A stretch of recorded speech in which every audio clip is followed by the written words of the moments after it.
Okay, here's a very quick overview of major scale fingerings. We're looking at a circle of fifths. That just means that as we move clockwise around this circle, we are going up 5. And when we go clockwise, we're adding a sharp. So 0 sharps and flats for C, 1, 2, 3, 4, 5, 6, 7. And then that's the maximum number of sharps we can have. If we go counterclockwise, we are adding flats. 1, 2, 3, 4, 5, 6, 7. And that's the maximum number of flats we can have. And you'll notice that these three overlap. We can think of these three enharmonic keys as having either 5, 6, and 7 sharps, or 5, 6, and 7 flats. And of course, if we continue clockwise,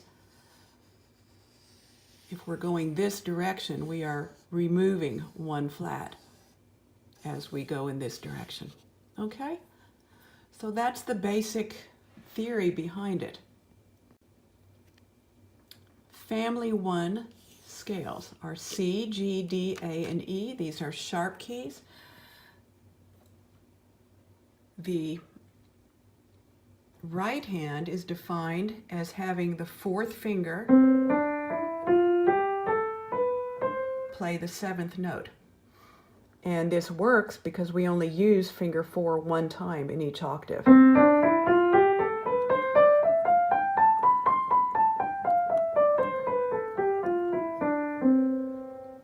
Okay, easy. Left hand for family 1 scales.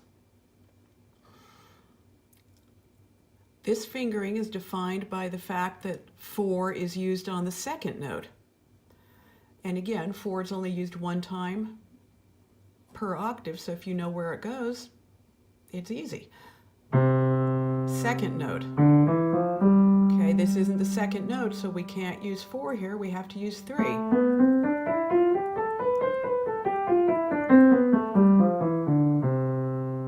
And there you have it.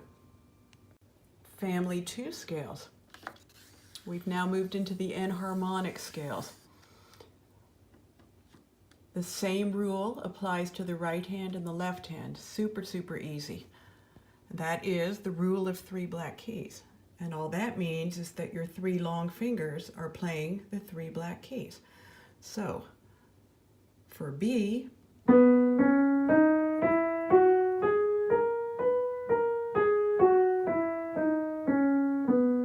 okay. For the left hand, we're going to start on finger 4.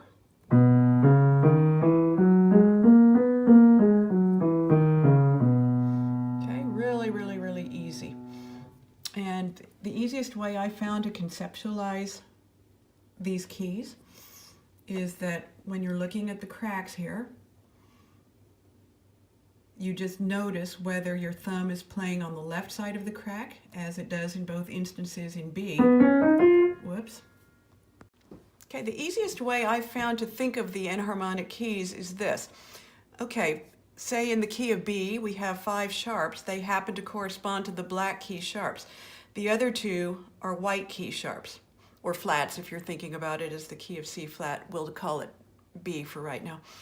So just notice what side of the crack your thumb needs to play on. For the key of B, neither B nor E are sharp, therefore we're playing on the left side like this.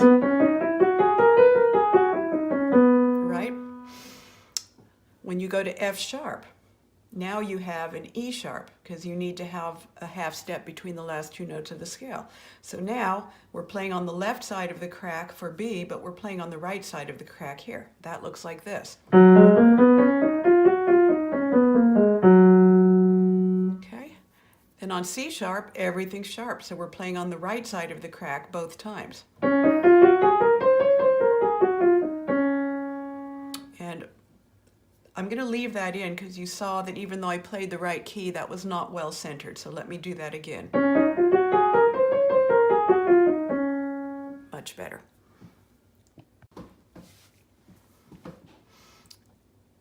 Family 2, the enharmonic keys, left hand. Again, it's the rule of 3 black keys. So your 3 long fingers play the group of 3, and then 3 and 2 will play the group of 2. And that will look like this. Okay? Okay, so now we've moved around the circle of fifths through the enharmonic keys, ending on C sharp or D flat. Okay, so D flat would have 5 flats, B, E, A, D, and G. Now we're taking away a flat when we go to A flat, 4 flats, 3 and 2. Okay, and here's the rule for this family. In your right hand, you're actually continuing this, except that all 3 are no longer black keys. But 4 is still on B flat, which is actually exactly how we were in the last family, right? We were like this. Now we're losing this flat, okay? But it's still 4 on B flat, okay? So that means you're going to start like this. We just don't have this anymore.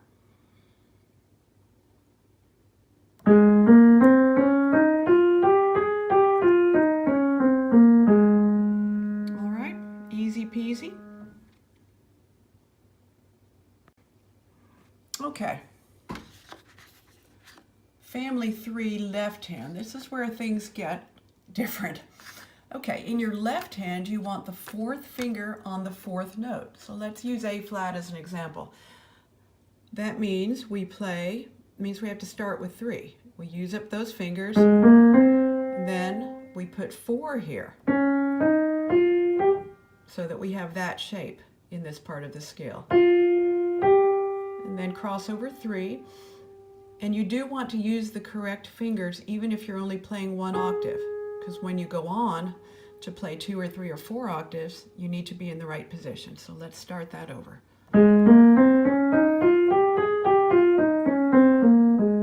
Okay. Then E flat will begin like this, 4 over, and B flat, 4 over. Okay? It's not hard, it's just a different rule than we've had before. All right, here we are, down to the very last family, if you can call it that. It's a family of 1. Key of F has a unique fingering because of the positioning of the B flat in the right hand.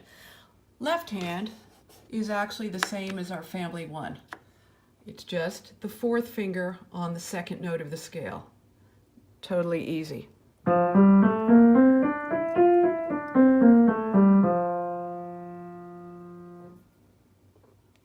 It's the right hand. This is totally easy too. It's obvious.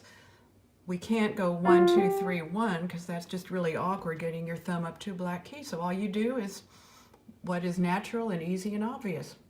Play 4 on B flat. And yes, this scale does end with 4 at the